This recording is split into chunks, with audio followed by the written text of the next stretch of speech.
Let's bring in presidential historian Dr. Laura Ellen Smith for more on this. Doctor, good to see you this afternoon. Thank you so much for joining us here on Sky News.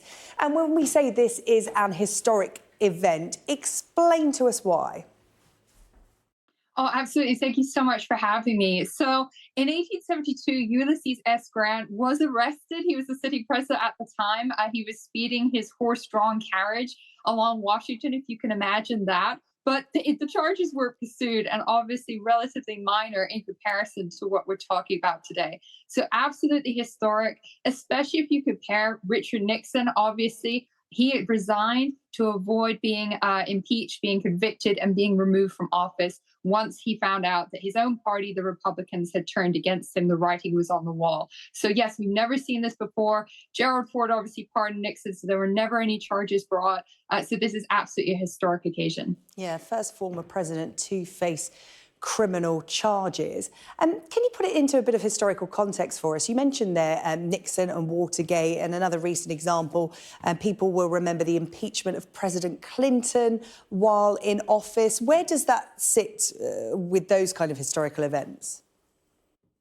I think two separate things, actually. One is that last summer, there was the 50-year anniversary of Watergate itself.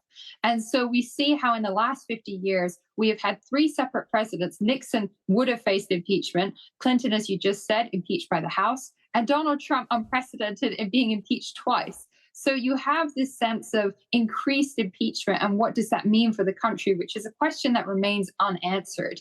Certainly today, what we see is this idea that actually, even if a president isn't impeached, once they leave office, they can still face serious charges. They are not out of the woods. So we see that change from less than 50 years ago.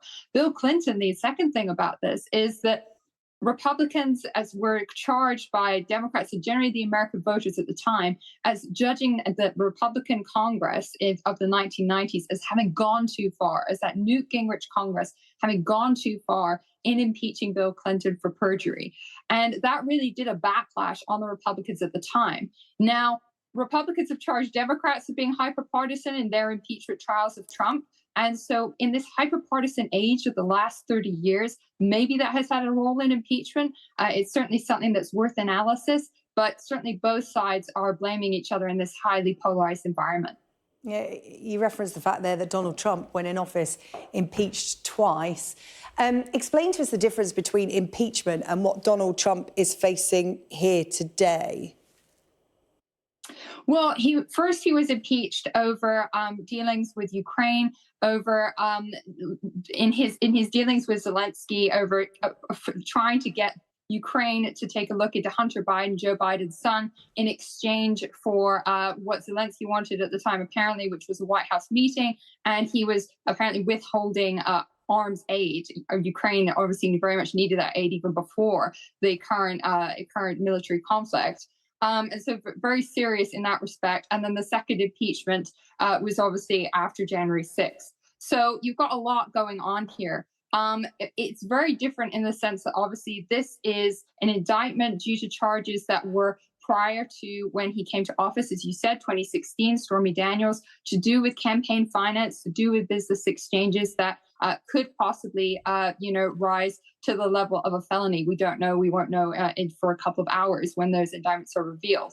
So they are different, and he does face other criminal charges, possibly in Georgia over trying to find more votes that could get him elected, and possibly federal charges as well related to the January 6th investigation that remains ongoing. Like you said, a lot going on here and a lot more to come. This isn't the only legal wrangle that Donald Trump is facing, much more coming down the line. And he is still continuing to run for president in the forthcoming election. I mean, is that unprecedented? A presidential candidate facing criminal charges running for president? I mean, it's still going to happen. What happens if he is found guilty?